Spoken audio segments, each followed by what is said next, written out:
ilmu penghabisan dan ilmu kesempurnaan diri. Jadi banyak orang menuntut ilmu yang carinya endingnya aja, yang kira-kira langsung husnul khotimah, masuk surga bigiri hisab, dan ilmu kesempurnaan diri dan ilmu perpegangan ketika sakaratul maut yang sehabis-habis tinggi. Ini ilmu ketinggian. Manakala ditakdirkan oleh ulama, manakala sudah diuraikan ya oleh para ulama yang hak ahlu sunnah wal jamaah akan jalan makrifat yang wasil dari wasil wasil ke asal berasal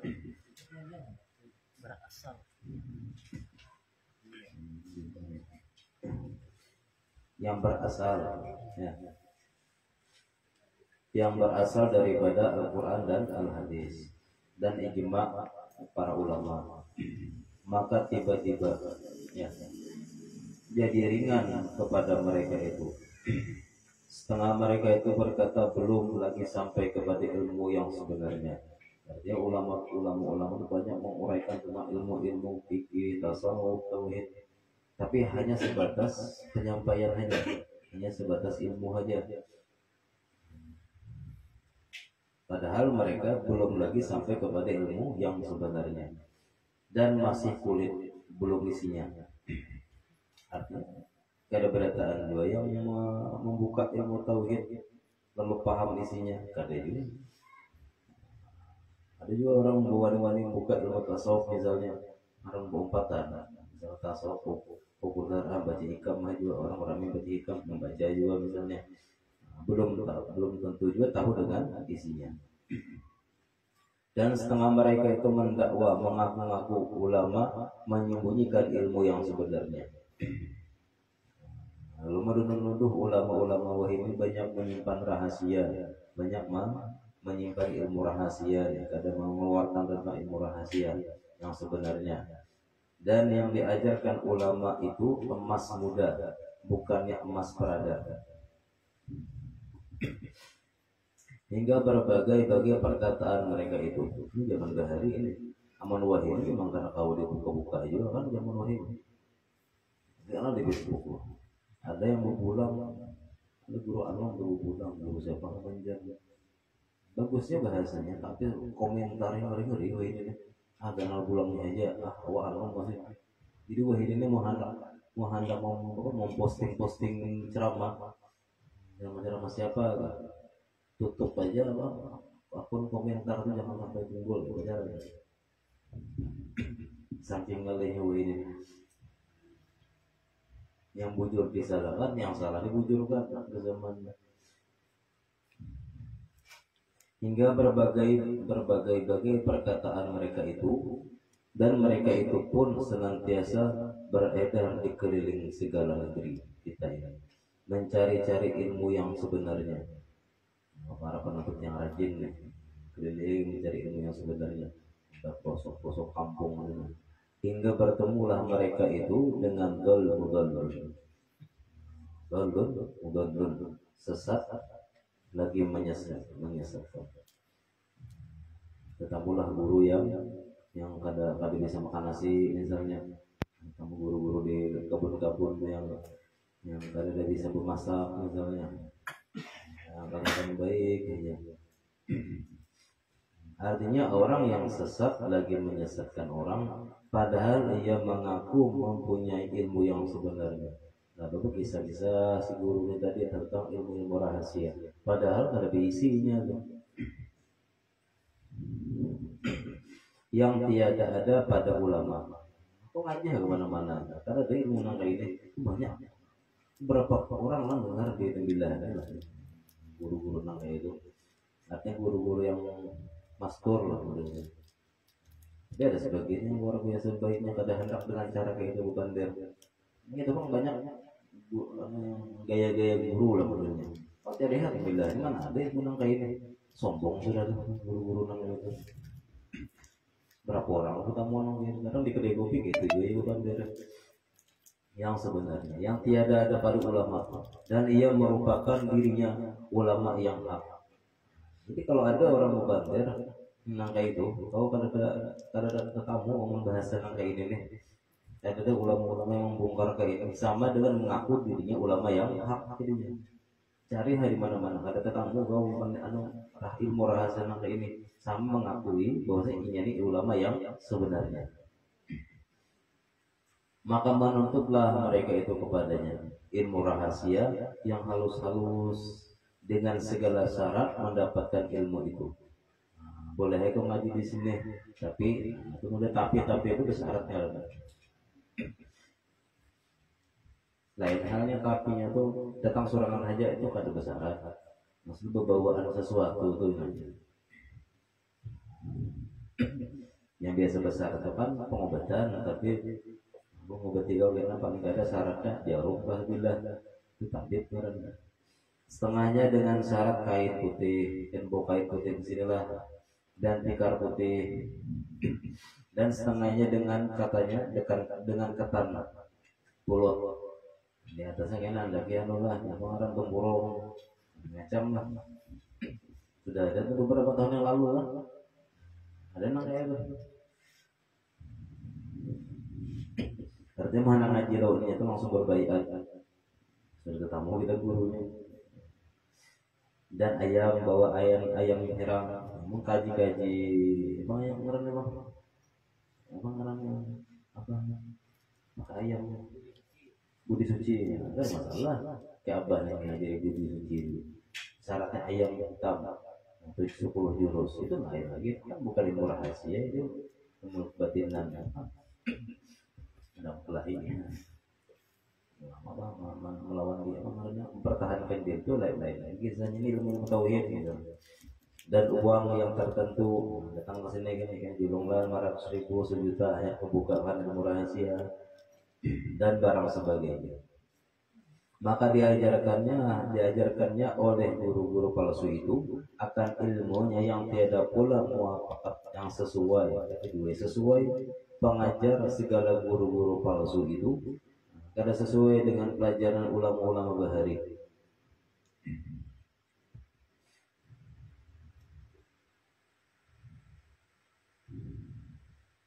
Ya si Arsar kan ngarang-ngarang kitab dia kayak ini yang lain tuh keluar lagi satu kitab apa judulnya ilmu rahasia aja tuh. Si Arsar selain ilmu apa ngarang Kanzul Ma'rifah ada lagi masalah ilmu rahasia. Coba cek tahun berapa sih dia mengarang kitab itu? Apakah Sabila dulu kah atau yang tentang Ma'rifat dulu kah? Rata-rata apa Sabila dulu, fikih dulu yang dibahas. Jadi ulama-ulama dulu mengaji-ngaji kitab-kitab tinggi ini setelah tamat atau sudah pas dari ilmu-ilmu ilmu tauhid tetap aja di awal belajar awal udah ma'rifatullah kan. Jadi awal kita nak mengenal Tuhan wajib belajar ilmu tauhid. Hanya ibadah, ibadah sudah rajin hanya belajar ilmu-ilmu yang rahasia.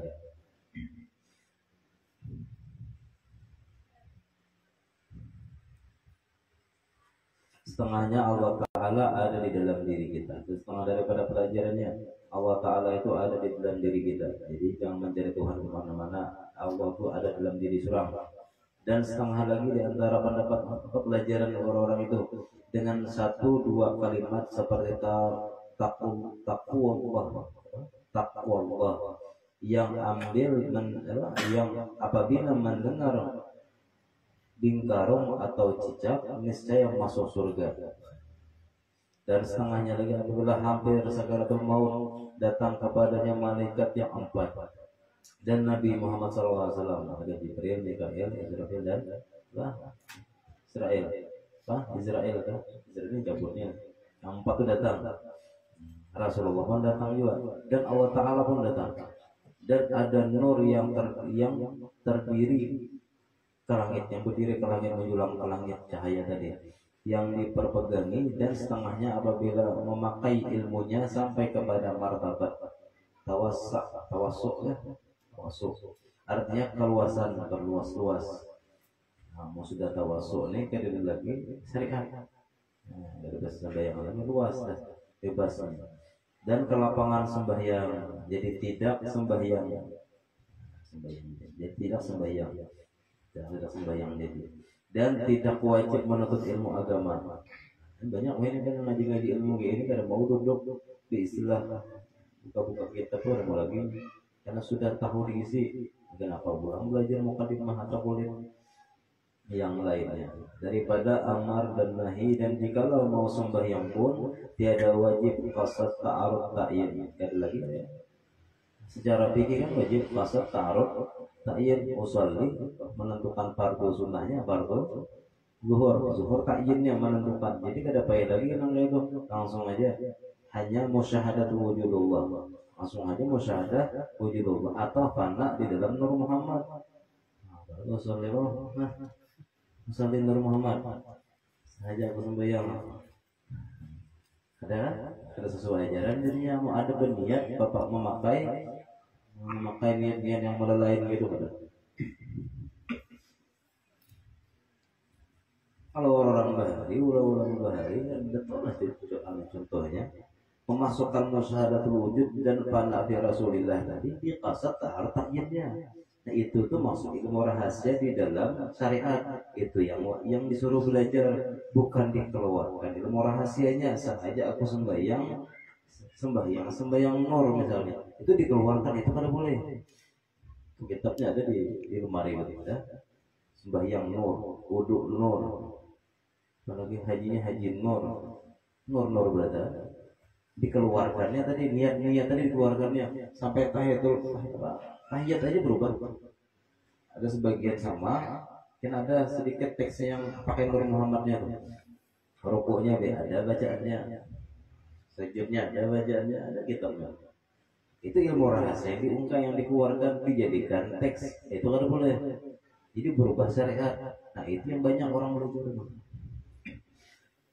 Ngobrol mobil itu yang sesat menyesatkan. Jadi sesuaikannya syariat qasad ta'arud ta'yin. Karena hanya kita belajar makna qasad ta'arud ta'yinnya, apa makna di dalam qasad ta'arud ta'yinnya, itu ilmu rahasia dia. Hingga beberapa bagai ya amat banyak yang didapat daripada pengajar guru-guru yang palsu, yang ia dhalun mudil, sesat dan menyesatkan. Dan ia khalifah dajjal mana lain ilmu. Pokoknya yang setiap kita belajar kepada siapapun yang melemahkan syariat, berarti dol mudil. Artinya gurunya tadi menyampaikan tentang boleh melemahkan syariat, itu dol mudil, berarti khalifah dajjal berarti. Bagi menyesatkan orang yang Islam sekalian itu telah hamba dapat di dalam berpuluh-puluh tahun dah tuh menemui orang itu. Allah maqad warham umat Sayyidina Muhammadin sallallahu alaihi wasallam min tilkal bidah wal munkaratil mukaffarah. Amin. Hai Tuhan, ku peliharakan dan kasihankan kiranya olehmu umat Nabi Muhammad sallallahu alaihi wasallam daripada beberapa bid'ah yang mungkar, lagi yang mengkafirkan itu. Syahadat kita baru. Maka dengan beberapa sebab yang tersebut itu terlintas pada hati hamba memperbuat risalah catatan ini pada menyatakan makrifat ahlillah yang sebenarnya. Di dalam kitab ini itu menceritakan, membahas tentang cara pengenalan.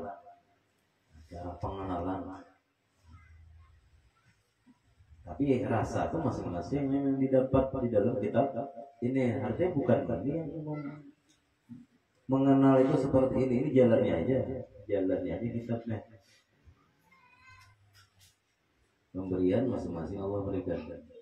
Ada yang punya 10%, ada yang 1% sudah tamat kitabnya, ada 1%, ada 0,1% dapat, ada yang 75% pengenalan, ada semuanya dapat. Pada menyatakan marifat ahlillah yang sebenarnya, yang mempunyai asal daripada Quran dan hadis dan ijma ulama. Maka setengahnya daripada tertibnya susunannya nih, bermula marifat ulama mengikut marifat imam-imam yang 4. Jadi marifat ulama mengikut marifat imam-imam yang 4. Tetap mazhab dua kira tentang masalah marifat ini. dan mereka itu mengikat makrifat aulia, dan mereka itu mengikat makrifat sahabat. Berarti makrifatnya ada silsilah keilmuan juga, mau dapat seorang walaupun bahasa ilmu laduni yang kita dapat nih, walaupun kan ada guru. Tapi sebenarnya ilmu laduni yang kita dapat saat ini misalnya, itu sudah pernah didapat oleh ulama wali-wali bahari. Bukan ilmu lebih beda, agak lain daripada yang lain. Padahal sama, hanya dapat benar ya. Dan mereka itu mengikut makrifat Nabi Muhammad SAW. Maka makrifat Nabi kita bersamaan dengan makrifat Anbiya dan Mursalin yang dahulu-dahulu, dan bersamaan pula dengan makrifat Nabi ahli langit hingga ke atas. Tetapi hamba dahulukan pada risalah ini menyatakan syariat dan tarikat dan hakikat. Jadi Datuk membahas syariat dulu, tarikat dan hakikat dengan perkataan yang simpul. Kemudian daripada itu barulah hamba menyatakan amal makrifat. Dibahas syariat dulu, tarikat dulu, hakikat hanya dibahas tentang amal makrifat. Amal orang yang sudah mengenal atau amal pengenalan dengan ikhtisar, dengan diringkas juga yang hamba dapat mafhumnya, hamba dapat dipaham daripada kitab tasawuf wassalam. Adapun syariat artinya kenyataan. Jadi syariat itu adalah nyata, jelas.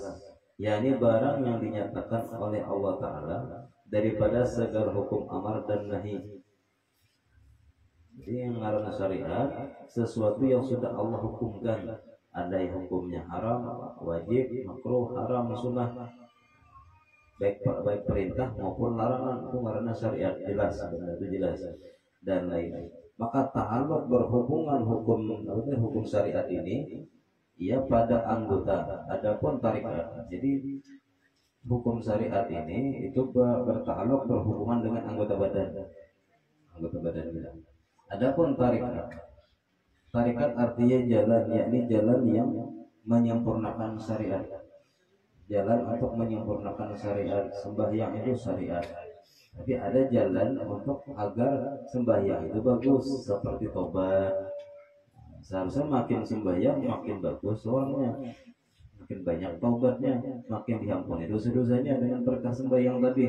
Itu ngarannya dia memakai sembahyang dengan jalan mereka. Dan zuhud, makin sembahyang makin rajin mengerjakan syariat, makin zuhud seharusnya terhadap dunia. Makin cinta berarti akan bertarikat. Jadi bedanya bukan harus aku tarikat apa sama dia, ini ada, bukan masalah itunya.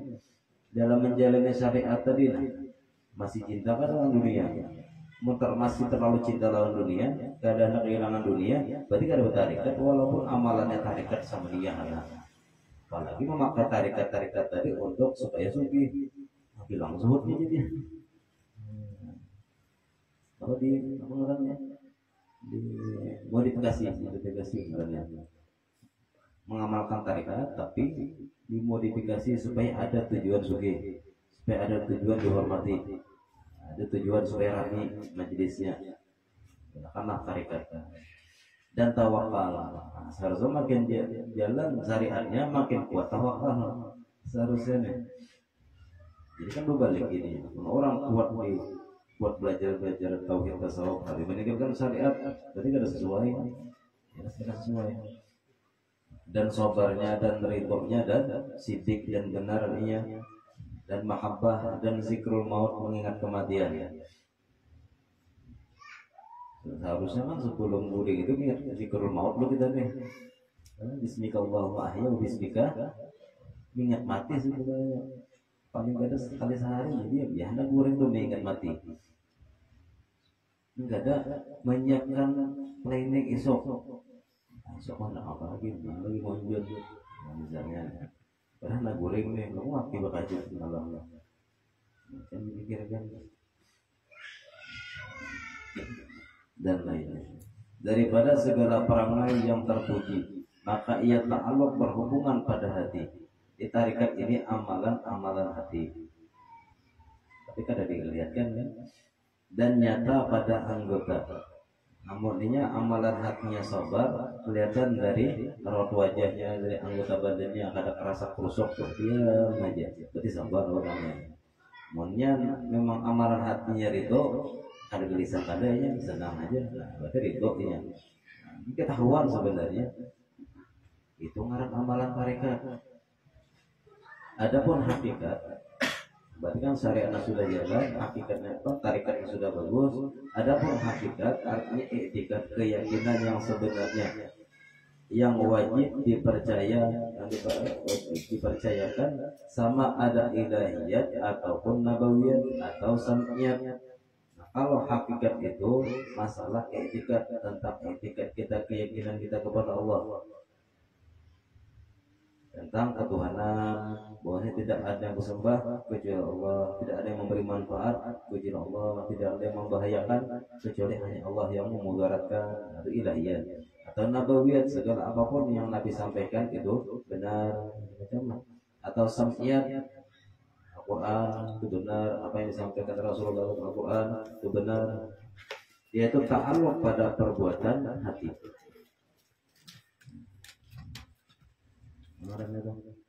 Wa ma khalaqakum wa ma ta'malun, ta'malun wa khalaqakum, dan bermula Allah Ta'ala yang menciptakan kalian, dan Allah Ta'ala juga yang memperbuat kepada atas kalian. Artinya hakikatnya ini perbuatan Allah, hakikatnya tuh etikatnya rada kada boleh goyang. Jadi sembahyang lah kita, sembahyang sesuaikan syariat. Yang sunnah-sunnahnya digawi, pembatal sembahyang jangan digawi kena batal. Apa sah dan syarat dan rukunnya pas, syariatnya pas mana sembahyang. Lalu ketika sembahyang tadi disuruh ikhlas, berarti mengamalkan amalan tarikat. Tapi etikat kita ketika kita sembahyang tadi, hakikatkan yang menolong aku sembahyang adalah Allah, karena hanya Allah yang memiliki sifat yang wajib, itu sifat ma'ani misalnya. Berarti tiga-tiganya jalan, syariatnya, tarikatnya, dan hakikatnya. Itu yang maksud jatuh itu kita hendak sekali jalan tuh tiganya dapat. Itu rasa belum dapat lagi tuh, belum dapat rasa nyaman, rasa lezat belum dapat lagi. Yang penting tahu dulu ilmunya.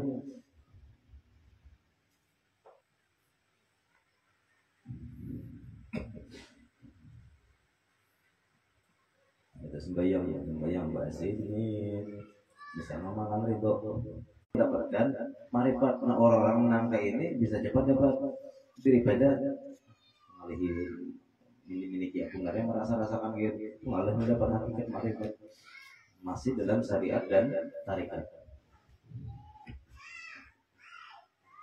Oleh kena itu mikirkan itu, kena itu Tuhan, mau kau kena aku kena itu julung Tuhan.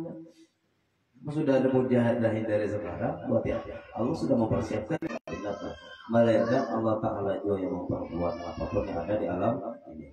Dan tiada yang bernama di dalam kainat hanya Allah Ta'ala. Tidak ada yang bernama di alam ini kecuali hanya Allah. Maksud nama di situ bukan nama-nama benda, kursi, rumah. Berarti Allah Ta'ala itu rumah. Ada bukan asma di situ, nama-nama benda ada. Benda-benda yang ada ini siapa menciptakan? Allah. Karena Allah memiliki nama Al-Khaliq. Nah, asma di situ diingat, bukan benda-bendanya kan. Ini kitab, ini pulpen, ini. Bukan nama-nama benda yang diingat. Jadi dari pulpen itu Allah sebenarnya. Air kitab bukunya Allah sebenarnya. Nama bukunya Allah sebenarnya. Berarti ini Allah bukan buku. Lah ini cuma hakikatkan buku itu lah ya. Asmaul Husna kan ada, sudah kita belajar di situ mengingatkan asmanya. Segala kait yang ada di alam semesta ini itu hanya nama-nama, itu hanya Allah yang mempunyai nama. Itu wahdaniyat bil asma. Dan tiada yang bersifat di dalam kainat hanya Allah Ta'ala. Sedangkan sesuatu selain daripada Allah itu adalah dua unsur tadi, jirim dan arat. Benda yang memiliki sifat arat itu hanya dimiliki kepada makhluk. Sedangkan Allah bukan arat, tapi sifat. Arat itu sifat juga sebenarnya, sifat. Karena sifat bisa mengambil, bisa macam-macam itu namanya arat. Hakikatnya yang memiliki sifat yang sebenarnya ialah Allah, karena Allah qadirun, muridun, aku hendak ini, aku hendak sembahyang. Nah, hendak di situ tuh harap karena bukan sifat. Aku hendak sembahyang, aku hendak bersedekah, aku hendak membaca Al-Quran, aku hendak bersalawat. Nah, itu harap karena tuh bukan sifat. Tapi bahasa kitanya sifat. Nah, yang memiliki kehendak tadi siapa? Allah. Apa yang sifatnya? Muridun, yang maha berkehendak. Allah memiliki sifat iradah. Nah, itu mengarahnya mentauhidkan sifat Allah. Berarti yang memiliki sifatnya sebenarnya bukan aku. Yang kehendak tadi bukan kehendakku, ternyata kehendak Allah. Ilmu marifat dapatnya. Lalu ada rasa lagi diisi kehendak marifat tuh. Sebenarnya kita sebuah dapat mungkin sedetik 2 detik barang, cuma kada tahu kayak gitu nah. Aku tahu bahwasanya teh itu apabila dikasih gula pasti manis. Itu ilmu, karena ilmu terhadap manisnya teh. Dibuatlah teh tadi pakai gula tadi, ya itu ilmunya ya. Rasa tuh masing-masing.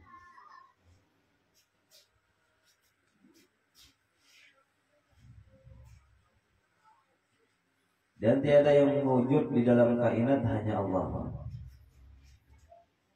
Kita ini ada kan? Ada. Tapi status kita di hadapan. Namun status di hadapan itu berarti apa? Hak marifatnya dan hilang, perasaan merasa ada tuh hilang. Marifat. Adapun segala perbuatan mungkin, segala perbuatan si makhluk ini, dan asma'nya asma si mungkin si makhluk, dan sifatnya sifat si mungkin ya Arab tadi, dan wujudnya ya jirim itu nah wujud itu. Maka yaitu fana di dalam afal Allah. Jadi kadang lagi perbuatan hamba yang ada hanya perbuatan Allah. Kadang lagi yang ngarannya si A itu pemurah, padahal pemurah hanya Allah. Si A itu baik, yang baik hanya Allah. Asma'nya kan ada sudah, pemurah, Al-Karim misalnya. Ada asma yang memiliki asma hanya Allah. Jadi ketika kita berbari, yang maha pemberi siapa? Allah. Ada asma'nya kan, namanya maha pemberi. Berarti bukan kita lagi yang ketujuh memberi, tapi Allah. Berarti kita mentauhidkan asma Allah. Dan sifat-sifatnya, karena sifat kita ini di dalam sifat Allah. Dan wujud kita nih, si jirim nih, yang si alat yang bersandar ke jirim nih, benda kita nih, wujud kita nih kada lagi. Hilang wujud kita, yang ada hanya wujud Allah. Tapi itu bukan merasa-rasakan, nggak boleh. Merasa-rasa menghilangkan diri itu kada bawa itu. Coba hilangkan diri, kada bawa. Bisa deh menghilangkan diri. Nggak ada kabar hilang kan? Tapi merasa hilang boleh. Menghilangkan diri kada bawa. Menghilangkan diri itu kayak maling itu hilang. Pengetahuan dari mengambil. Dan wujudnya, hasilnya yang ada pada mungkin ini, yang ada pada si makhluk ini, itu sebenarnya majaz, pinjaman aja. Kau ini ada, kita ini ada, itu pinjaman dari wujud adanya Allah. Aku berkehendak, aku bisa, aku berkuasa, aku memiliki jabatan, itu sebenarnya majaz daripada kudrat Allah. Majaz saja. Aku ini maha pemberi, aku ini memberi, aku ini pemurah, aku ini baik, aku ini peibadat. Itu majaz daripada Allah. Dan mazhar yang nampak, yakni kenyataan afal Allah. Jadi menampakkan Allah itu ada ialah dalam diri kita. Jadi wanilah kita nyambat Allah itu bersembunyi kedua ini.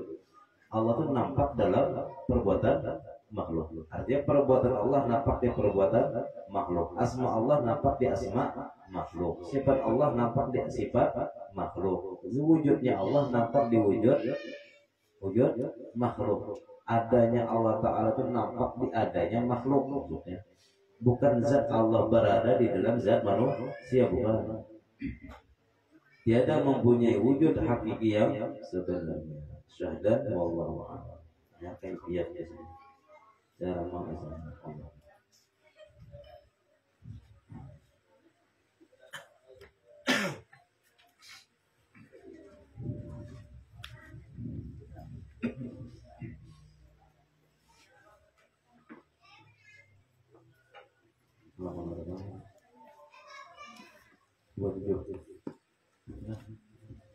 Tur. Bismillahirrahmanirrahim. Bismillahirrahmanirrahim. Asal pokok yang keempat pada menjelaskan arti baik dan elok. Keempat tentang menjelaskan tentang kecantikan atau keelokan Allah Ta'ala. Kita cinta dengan sesuatu karena ada keindahan di dalamnya kan. Ketahuilah bahwasanya orang yang di penjara, orang yang dipenjara dalam sempitnya khayalan, orang yang dipenjara dalam sempitnya khayalan kita seduniaan kita berhayal nih, khayal anak Amerika sempit sebenarnya, jauh aslinya Amerika kan. Khayal itu sempit, anak kemana kan khayal surga kan sempit karena hanya sebatas khayalan. Jadi orang yang dipenjara hanya sibuk menghayal aja nih. Dan perasaan-perasaan itu kadang-kadang ia menyangka bahwa tidak ada arti bagi kebaikan dan keelokan, melainkan kesesuaian kejadian dan bentuk dan baiknya warna. Ya kita ini membayang-bayangkan sesuatu yang indah tadi karena menurut khayalan kita aja. Keadaan putih kemerah-merahan. Aku nih misalnya kita lagi bujang menghayal-hayalkan berisi ini yang putih kemerah-merahan. Membayang-bayangkan Pak, bagus banget putih kemerah-merahan. Kalau dapat putih kemerah-merahan, putih ke kuning-kuningan, atau putih ke hirang-hirangan, putihnya bintik-bintik ke bulan panu. Sedang tinggi badannya, kata tinggi, kata rendah, sedang khayalan orang bujang biasa, dan lain sebagainya dari apa yang disifatkan dari keelokan bentuk sesuatu. Karena sesungguhnya kebaikan yang menguati atas makhluk adalah kebaikan pandangan. Ya sebenarnya apapun sehebat apapun khayalan, sehebat apapun khayalan kalah dengan pandangan yang aslinya, gitu nah. Kalah dengan pandangan. Kita menghayal dia 1 miliar. Ya, aku dapat. Ada orang dulunya aku sekotak duit. Selesai hayalan dah. Nah, aja kawan dulunya 100.000. Kalah yang 1 miliar tadi. Dapatnya 100.000. Karena asli bendanya. Nah, kayak gitu.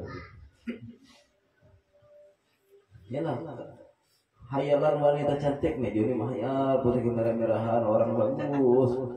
Tiba-tiba ada nih inbox, Assalamualaikum bang, kalah ya hayalan bagus tadi, gara-gara Assalamualaikum bang tadi. Nah kayak itu loh, bagus melihat langsung dua.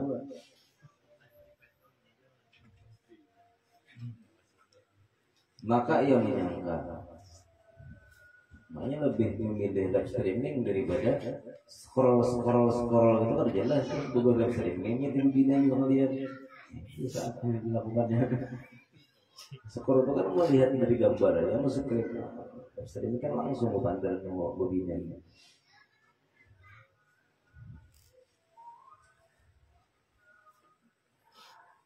Dan banyaknya berpaling mereka kepada bentuk-bentuk rupa seseorang. Maka ia menyangka bahwa apa yang tidak dapat dilihat tidak dapat dikhayalkan. Lalu beranggapan sesuatu yang kadang-kala dilihat kadang-kala dikhayalkan. Jadi kalau surga itu awal dikhayalkan, kadang-kala dikhayalkan. Nah ini kan tujuannya ke Tuhan yang kadang-kala kita menghayal Allah itu kayak apa tuh, kayak apa tuh mustahil. Apa yang tidak berbentuk dan tidak berwarna itu ditakdirkan. Allah bukan mustahil berbentuk. Laisa kamitslihi ada mukhalafatu ta'ala hawa bis. Kawal dikhayalkan. Allah kada sama dengan makhluk. Sedangkan khayalan kita ini tertuju hanya kepada sebatas makhluk saja. Lalu kita menghayal-hayalkan Allah Ta'ala, kan mungkin. Maka tidak terupalah, tidak tergambarlah kebagusannya. Karena kau menggambarkan kebagusan Tuhan jadinya. Kada kau banggarannya menghayal-hayalkan luar biasa indahnya Allah Ta'ala nih. Kada sanggup mau dihayalkan. Dan apabila tidak terupa kebagusannya, karena kau digambarkan bagusnya, niscaya pada mengetahuinya itu tidak ada kelezatan. Berarti kalau hanya mengetahui itu kada ada kelezatan jadinya. Karena kata kau dikhayalkan, kata kau digambarkan, maka itu tidak dicintai, maka itu tidak dicintai. Tidak ada ilmu untuk apa? Mengetahui terhadap sesuatu itu karena ada ilmunya. Inilah contohnya. Kaum begini bukas yang di TikTok tuh misalnya, bukas banget. Tapi kan ada jalan ilmu untuk mengetahui atau berkenalan begini itu. Kawal ada hayalkan. Ada kawal kan? Jalan untuk mengenal begini itu nggak deh. Di inbox ya ada dibalasnya juga, ada jalannya. Itu istilahnya loh, ada jalan sama ketemu di jalan di begini di tengah-tengah jalan. Oh, banyak ngomong mas misalnya nih. Ilmu pengenalan tuh ada. Jadi sia-sia. Berarti tidak bisa kita mencintai orang yang hanya ketemu di jalan tuh. Jalan untuk mengenal itu ada. Nah, nomor HP-nya ada. Nomor HP-nya termasuk jalan kan. Ini adalah salah yang jelas. Karena kebagusan itu tidak terbatas pada yang dapat diketahui oleh pandangan mata. Jadi keelokan itu tidak terbatas pada yang dapat diketahui oleh pandangan mata dan tidak terbatas pula atas kesesuaian kejadian atau dan bercampurnya putih dengan kemerah-merahan tadi. Jadi timbulnya cinta itu merasakan elok terhadap seseorang itu bukan harus dengan pandangan mata, dengan batasan pandangan mata saja. Maka sungguh kami mengatakan ini adalah tulisan yang bagus, ini adalah suara yang bagus. Melihat catatan bagusnya tulisan orang kaligrafi misalnya nih, atau bagusnya suaranya apabila didengar, itu hanya sebatas pendengaran aja kan. Ini adalah kuda yang bagus, cantik kudanya, bagus kudanya. Kita melihat gambar makanan, namanya makanannya, coba panggilan gambar. Berarti kan yang bagus itu hanya pandangan mata, bukan beliau. Beliau itu ketika merasakan hanya dapat namanya. Bahkan kami mengatakan ini adalah pakaian yang bagus, ini wajah yang bagus, ini tempat yang bagus. Maka apakah arti bagi bagusnya suara, tulisan yang bagus tadi, dan hal-hal lain itu apabila tidak ada kebagusan kecuali pada rupa? Tapi hanya bentuk-bentuknya aja nih yang dianggap bagus. Dan telah maklum, telah diketahui bahwa mata ini merasa lezat dengan memandang kepada tulisan yang bagus. Merasa nikmat mata ini apabila melihat sesuatu yang bagus. Telinga ini merasakan kelezatan apabila mendengar bunyi-bunyian yang bagus. Syairnya sama. Suruh guru Yadi baca Khabiri misalnya. Hamsarin lah Khabiri ya. Suruh Handri baca Khabiri. Nah kayak itulah dulu. Suruh Surya baca Khabiri kan beda tuh. Beda-beda. Tulisannya sama pada syair Khabiri. Itu contoh ya. Hamsarin baca belum tentu bergetar aras. Mau Surya jelas dah.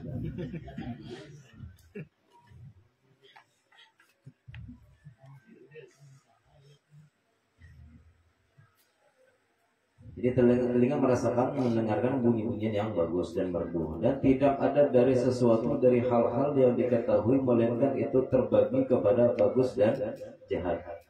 Jadi sesuatu bagus lawannya pasti tidak bagus. Sesuatu itu indah lawannya pasti jelek. Sesuatu itu baik lawannya pasti tidak baik. Maka apakah arti bagus yang padanya hal-hal tersebut bersamaan? Antara bagus lawan kada dalam satu keadaan, anggaplah. Misalnya kita bayangkan ya, antara merdu dan kadang merdunya dalam satu pendengaran. Antara gerak lawan diam satu keadaan. Kadang nanti kita memandang sesuatu yang bagus karena ada bandingan yang ada bagusnya. Memandang sesuatu yang merdu karena semua mendengar habirinya siapa misalnya.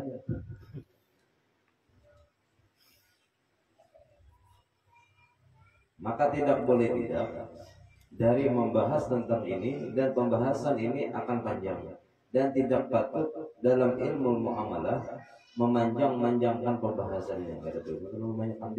Maka kami jelaskan dengan benar dan kami mengatakan bahwa setiap sesuatu itu keelokannya dan kebagusannya pada mendatangkannya kepada kesempurnaan yang layak padanya,